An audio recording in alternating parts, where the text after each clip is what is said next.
Halo teman-teman, seperti biasa terima kasih kepada teman-teman yang telah kembali datang ke channel gue dan menonton video ini. Dan untuk teman-teman yang baru pertama kali datang ke channel gue, selamat datang, terima kasih dan semoga bermanfaat dan jangan lupa subscribe. Jadi di sini gue akan menjawab pertanyaan-pertanyaan yang belum gue jawab secara maksimal ketika gue menjadi pemantik di Sekolah Kepemimpinan 2020 yang kebetulan gue mentor di situ, tentunya bersama mentor lainnya yaitu Bang Faris, Teh Paulim, dan Kang Fikri. Langsung saja gue akan menjawab pertanyaan-pertanyaannya.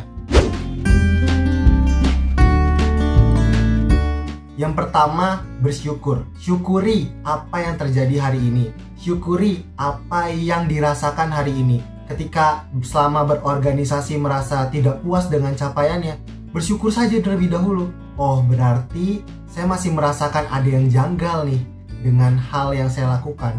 Maka dari situ kita bisa memikirkan langkah selanjutnya itu harus seperti apa. Lalu yang kedua, lakukan yang terbaik saja hari ini. Ketika hari ini adalah hari dimana saya bisa merasakan ketidakpuasan itu, maka hari ini juga saya harus bisa melakukan yang terbaik untuk memperbaikinya, untuk menjalankan hari demi hari ke depannya dengan lebih baik agar saya bisa merasa puas. Lakukan yang terbaik, karena masa lalu itu gak akan bisa diulang lagi. Jadikan makna yang berharga dan masa depan siapa yang tahu kita hidup di masa depan atau tidak. Maka yang terbaik adalah lakukan yang terbaik juga hari ini demi membalas rasa ketidakpuasan itu. Lalu yang ketiga, lakukan yang benar.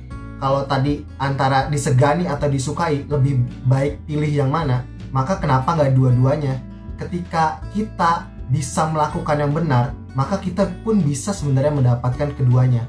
Tentu ketika kita melakukan yang benar, bisa jadi ada orang yang tidak sepaham, ada orang yang tanda kutip membenci kita. Tapi itu bukan masalah ketika teman-teman dan saya sendiri yakin dengan apa yang saya lakukan itu benar. Yang pertama, balik lagi ke niat. Niat saya, niat teman-teman, niat pemimpin teman-teman itu apa ketika menjalankan organisasi itu? Kenapa saya menjadi pemimpin di organisasi ini? Kenapa saya menjadi anggota di sini? Tanamkan dulu itu. Pertama, why-nya, apa yang harus saya lakukan? Kenapa saya melakukan itu? Yang kedua yaitu tingkatkan komunikasi dengan anggota. Rutinkan, karena kita berjauhan ya, teman-teman berjauhan dengan teman-teman yang lain sesama anggota organisasinya, maka coba rutinkan komunikasi. Misalkan via Zoom rutin tiap minggu membahas tentang agenda-agenda next ke depan apa, atau evaluasinya dan lain-lain, atau sekedar berbincang-bincang seperti biasa, say hey, apa kabar, gimana kondisi kotamu terkait pandemi ini. Itu yang akan meningkatkan kedekatan kembali walaupun terasa jauh. Maksimalkan teknologi yang ada pada zaman saat ini, karena itu bisa jadi solusi juga untuk masa pandemi seperti ini. Lalu yang ketiga, rencanakan ulang organisasimu, organisasi teman-teman yang saat ini sedang mengalami pandemi. Pada saat bulan Januari mungkin teman-teman sudah merencanakan kegiatan organisasi secara offline di kampus teman-teman selama setahun ke depan. Tapi bulan Maret ada pandemi, maka teman-teman harus kembali merencanakan ulang. Harus seperti apa nih organisasi saya berjalan? Bagaimana ketika pandemi ini saya dan teman-teman masih bisa melaksanakan organisasi secara maksimal, bisa memberi manfaat untuk anggotanya maupun untuk sekitarnya. Referensinya udah cukup banyak kok, tinggal dicari aja. Baik, masalah sistem ya. Pertama, yang paling utama itu punya idealisme terlebih dahulu. Idealisme seperti apa? Apa yang kamu yakini benar? Ketika misalkan, yang saya yakini benar cara mengelola organisasi itu seperti ini, kepemimpinan yang baik itu seperti ini, maka kuatkan idealisme itu di dalam diri kamu. Yang kedua, berkuasa. Menurut saya ketika kita tidak berkuasa dan kita ingin mengubah sesuatu, itu akan sulit. Namun, jika tidak bisa berkuasa, maka bertemanlah dengan yang berkuasa. Beri insight, beri masukan dengan cara yang baik, tanpa memaksa dia untuk menjalankan apa yang kamu sarankan. Atau, jika memang tidak lagi untuk bisa dekat dengan yang berkuasa, maka jadilah yang terbaik. Berikan contoh-contoh yang nanti akhirnya orang-orang di sekitar itu melihat bahwa contoh pada dirimu itu bisa diimplementasikan di organisasi tersebut. Dan terakhir, menulislah, atau zaman sekarang mah konten. Bukti karya yang teman-teman buat seperti tulisan dan konten itu akan menjadi referensi untuk generasi selanjutnya yang bisa dimanfaatkan dan mungkin nanti bisa diterapkan di waktu ketika teman-teman sudah lulus atau sudah jauh sekali dari kampus, dari kehidupan organisasi di kampus.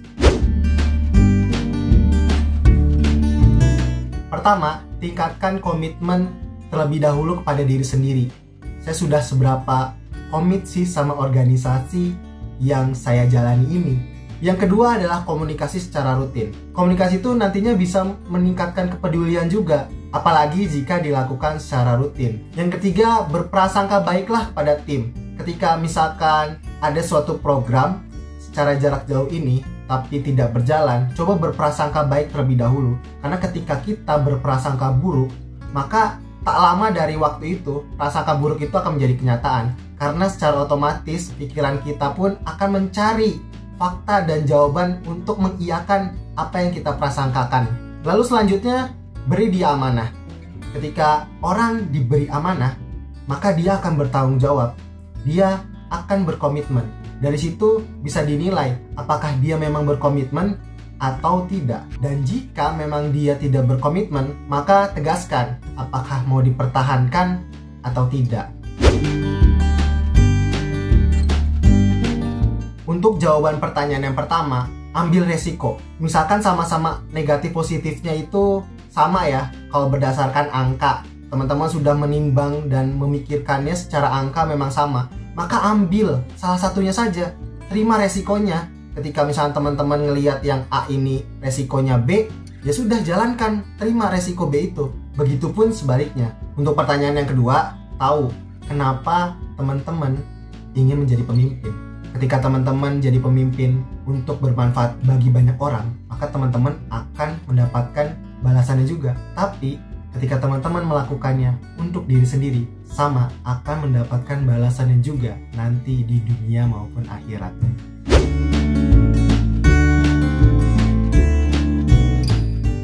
Why? Tanamkan ke tiap anggota dan dirimu sendiri. Kenapa saya ikut organisasi ini? Kenapa saya mau menjalankan organisasi ini? Kebanyakan orang yang saya lihat ketika menjalankan organisasi hanya sekedar gawe, why-nya dia ya cuma agar terlaksana aja, yang penting selesai.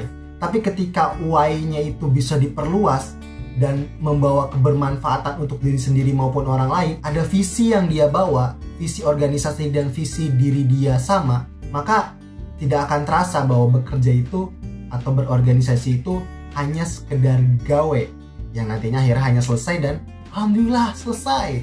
Enggak. Semoga kalau why-nya jelas, nggak akan seperti itu. Karena proses itu hanya diri kita sendiri yang tahu.